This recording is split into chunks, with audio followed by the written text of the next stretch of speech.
It finally happened! This video is sponsored by Raid Shadow Legends. Check it out via the link in the description. Also, this video is part 2 in a 2-part series. You can watch part 1 by clicking the link on the top right of your screen.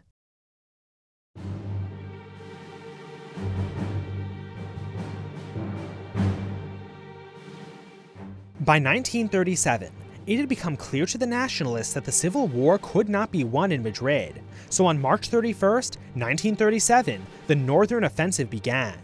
The idea was to fully occupy the Republic's northern enclave, which would free up the Nationalist troops fighting there to be relocated to the main front. The fact that northern Spain happened to be fully industrialized was a bonus. The first target was the Basque country. It was here where the German Condor Legion infamously bombed the city of Guernica, which killed or injured several hundred people. Militarily, the raid didn't mean that much, but it sparked international outrage against the Nationalists. This was a little odd though, because there were plenty of atrocities on the Republican side as well, so why were the Nationalist crimes the only ones generating outrage? The answer is simple. The Nationalists sucked at propaganda. The Republic loved foreign journalists, and let them follow their troops into battle. The Nationalists, meanwhile, viewed journalists as spies, and kept them far away from the front. With treatment like that, it was inevitable that the journalists, who influenced international opinion, would favor the Republicans. This was on top of the general leftward stances of artists and intellectuals, which the Nationalists did nothing to change. But on the ground, the Nationalist offensive was still a success, taking the Basque capital of Bilbao on June 19th. Amazingly, the Basque government chose not to sabotage any of the city's industry. This horrified the Republican allies, who could do nothing but retreat into Asturias where they would hold out until October. This campaign cost the Nationalists 30,000 casualties, although with disproportionately few fatalities.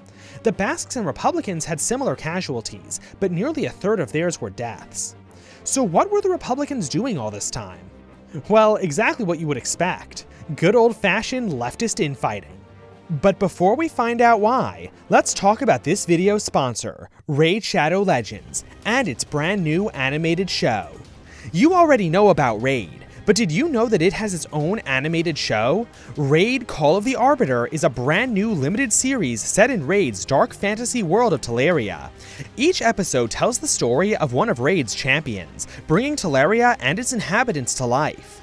This is alongside dedicated lore videos and behind-the-scenes content. You can join the millions who've already watched by clicking the link in-game or searching for Raid Call of the Arbiter on YouTube. To celebrate Call of the Arbiter, the Raid Shadow Legends game is releasing new features including champion biographies for both champions featured in the show and those who can only be found in-game. Everyone who logs into Raid for 7 days by July 24th will get the legendary champion Artak, who's featured in the Call of the Arbiter show.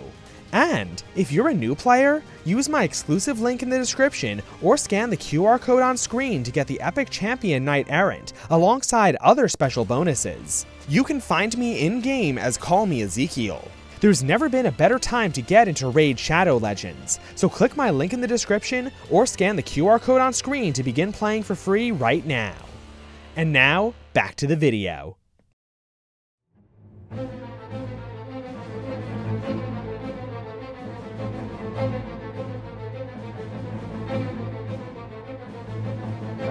So before we talk about the Civil War within the Civil War, I need to disappoint you. It never happened. There were no front lines fought over by division-level formations, there were no major battles, and there was no independent anarchist society at war with both Republican and Nationalist Spains. I'm sorry, Hearts of Iron 4 lied to you. Here's what really happened. As the war dragged on, the pro-Russian communists consolidated more and more power around themselves. This concerned the anarchists and non-Moscow aligned communists. They had even discovered that the Soviet NKVD was in total control of the Republic's secret police and used it to arrest, torture, and execute their political enemies, including anarchists and disloyal communists. Another sticking point was that the Spanish gold reserves, the 4th largest in the world, had been shipped to Soviet-controlled banks in Paris, where they were used to pay for military equipment at outrageous prices. Then, instead of actually giving that equipment to the Republic, the Soviets only gave it to units whose officers agreed to join the Communist Party, which meant that the military was quickly falling into Soviet control too. This all came to a head in late April, when communist soldiers attempted to seize CNT-FAI frontier posts in the Pyrenees Mountains.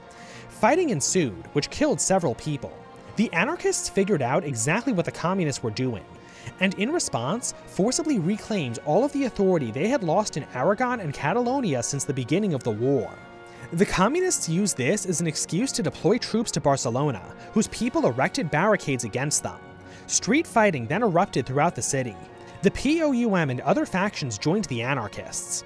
Since George Orwell was a member of the POUM, he was there to witness many of these events firsthand. Things continued to escalate from there.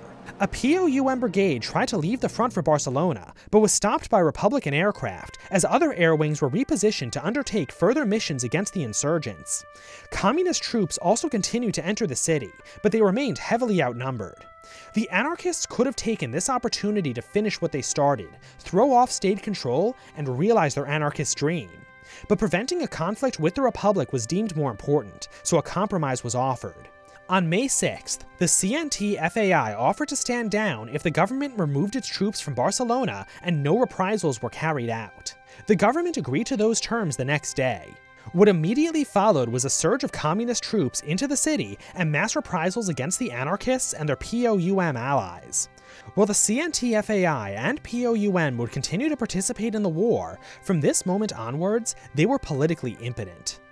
And that wasn't the only victory for Moscow, because in that same month, the moderate left Republican government collapsed and was replaced by a new one headed by Juan Negrin Lopez, a man whose loyalties largely lay with Moscow. One of his first acts was to destroy the anti-Soviet POUM. So if there was any doubt before, Republican Spain was now, definitely, under communist control. So leave a black flag emoji in the comments to commemorate the end of anarchist power in Spain. The Nationalists didn't miss out on the consolidated power game either. Franco decided to forcibly unite the disparate nationalist factions into a single party. While they had no problem working together before, independent political factions would limit Franco's power. The conservatives couldn't do much about this, but the Carlists and the Phalange were still powerful, so some concessions would need to be made. Luckily, the decision of what to concede to who was very easy. You see, the Carlists were a very serious organization focused on winning the war. The Phalange was not, and were willing to throw fits and jeopardize the war effort to get what they want. As a result, the unified party was essentially Phalangist in ideology, and only Carlist superficially. Its uniform would be the blue coat of the Phalange with the red beret of the Carlists. So with politics settled, let's return to the front.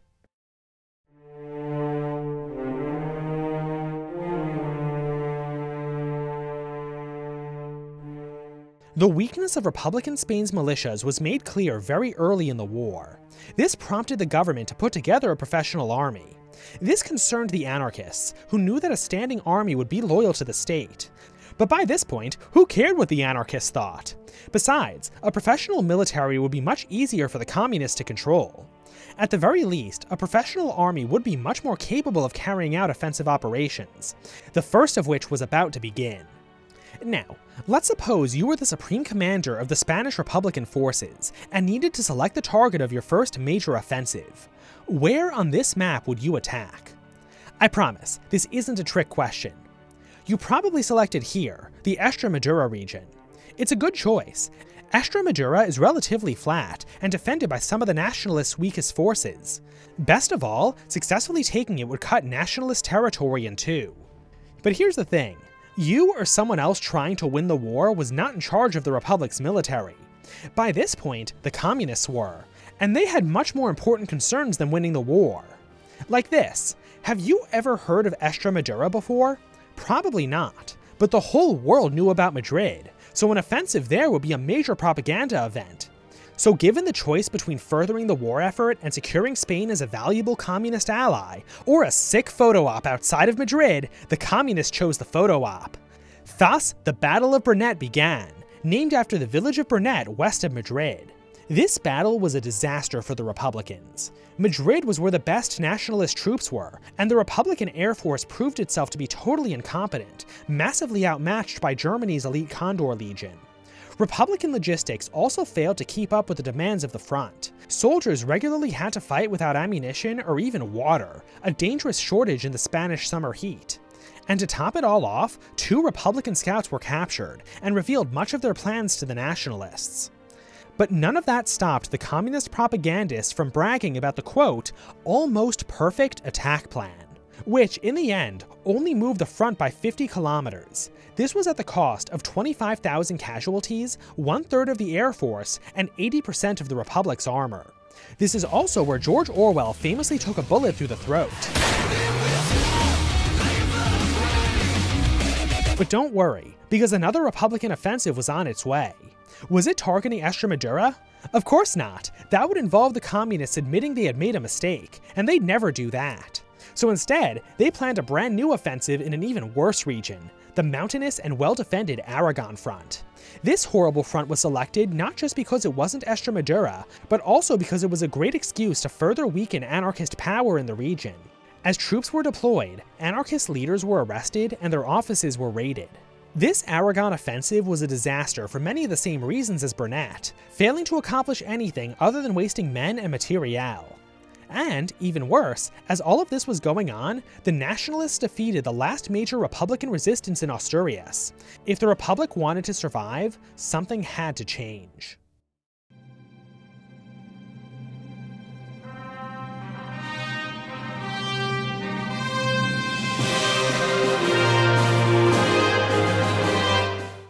In spite of continued failures at the front, communist power behind the lines only grew. One of their victories was the consolidation of Spain's intelligence service into the SIM. The SIM ran its own network of secret prisons throughout Spain, where maltreatment and torture were the norm. They even operated a special camp just for members of the international brigades who they suspected of disloyalty. The treatment of the brigadiers got so bad that some even defected to the Nationalists. All of this meant that the communists would continue to lead the war effort against the Nationalists, who were now, for the first time in the war, in numerical parity with the Republicans. So did the Republic finally attack Extremadura? Of course not. That would make too much sense. Instead, their next scheme would be a 40,000-man offensive targeting the city of Teruel. This was a particularly odd move though, because Franco was amassing his own forces nearby for an assault against Madrid. For the Republic, this offensive actually went well at first, and forced Franco to cancel his Madrid offensive. But the fighting became increasingly brutal as it neared Teruel, and got even worse as the December freeze set in. When the fighting reached Teruel itself, it was characterized by dangerous house-to-house fighting. Many civilians were also trapped in the city, and had to hide in basements and cellars, but the fighting went on for so long that some civilians, mostly children, perished from hunger before the fighting ended. As always, Nationalist air dominance played a crucial role.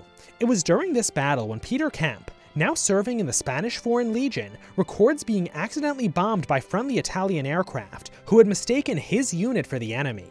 After changing hands multiple times, the Republicans were forced to abandon Teruel. This return to the status quo came at the cost of 60,000 Republican and 40,000 Nationalist casualties.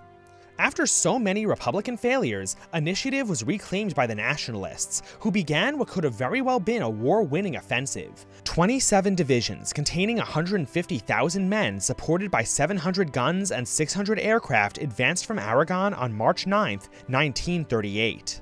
Their objective was the Mediterranean. The Republicans, having spent all of their forces on the failed Teruel offensive, didn't just retreat from the Nationalists, but routed. So on April 15th, Good Friday, Carlist Requetes reached the seaside town of Anarchists, cutting the Republic in two for the second time. This offensive also saw the Nationalists take most of Aragon. With such massive success, it begs the question why Franco stopped at surrounding Catalonia instead of conquering it outright. Even Republican leadership thought he was about to take it. Well, Franco had become utterly convinced that the French would intervene in the war and take Catalonia for themselves. The French had no such plans. So instead of taking Catalonia, the Nationalists launched smaller offensives in the area around their corridor to the sea to widen it. This didn't do much to help the Nationalists, and while the Republicans were clearly bad at offensives, they did very well on the defensive here. For very little gain, the Nationalists suffered 20,000 casualties against the Republicans' 5,000. These nationalist mistakes meant that the Spanish Civil War would feature one last major battle, the Ebro Offensive.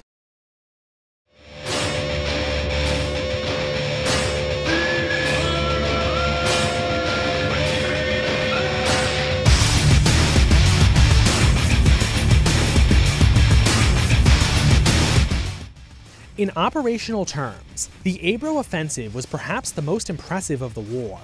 Soldiers were specially trained for a week in river crossings. Commandos infiltrated Nationalist lines to scout out their positions and to assassinate sentries on the night of the crossing. Republican logistics were even properly prepared to meet the demands of the front.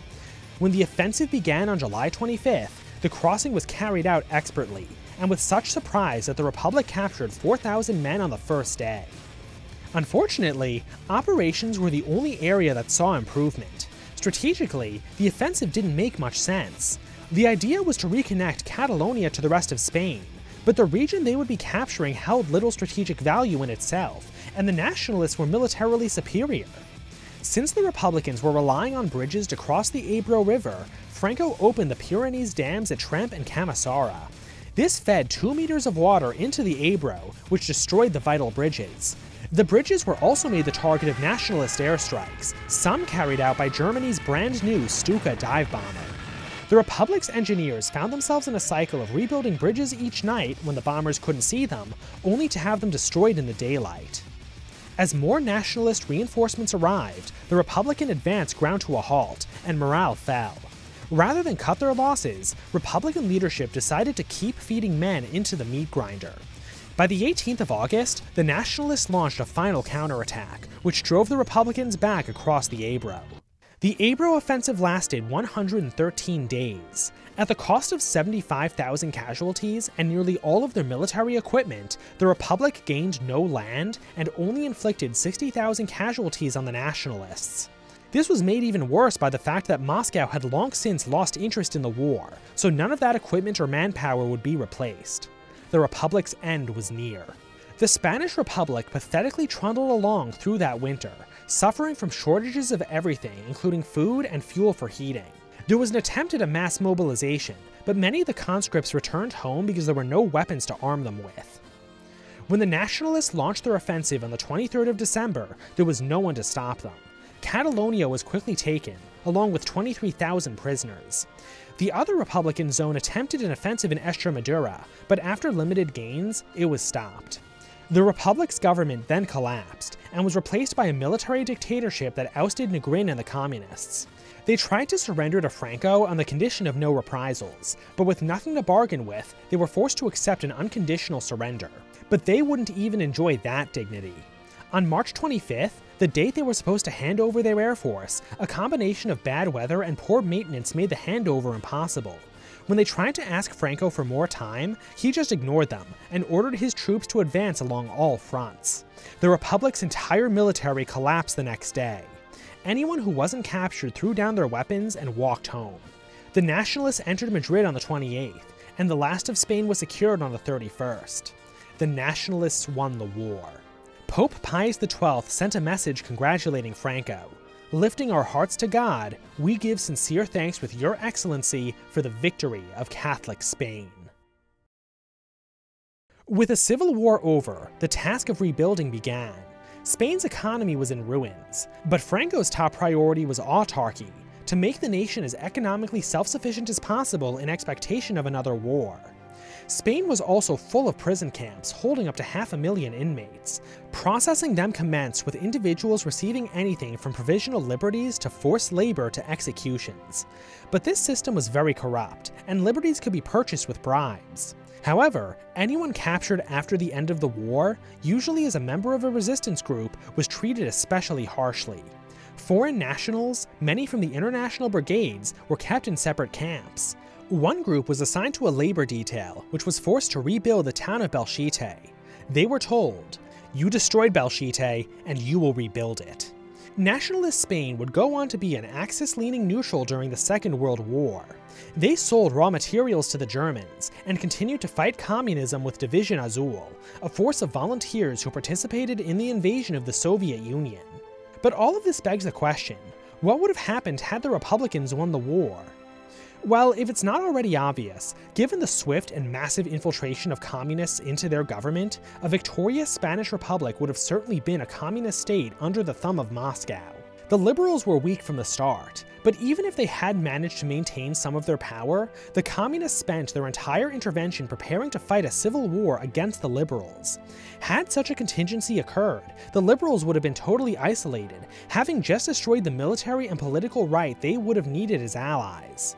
The Spanish Civil War was also the single greatest opportunity to create an anarchist society since Nestor Makhno's Black Army in Ukraine. But just like Makhno, rather than live up to their ideals, they lost the chance by allying themselves with Moscow.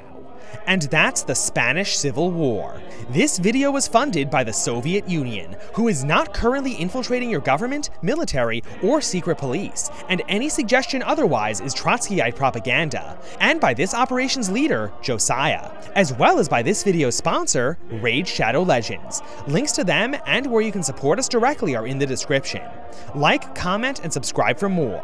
I'll see you in the next one.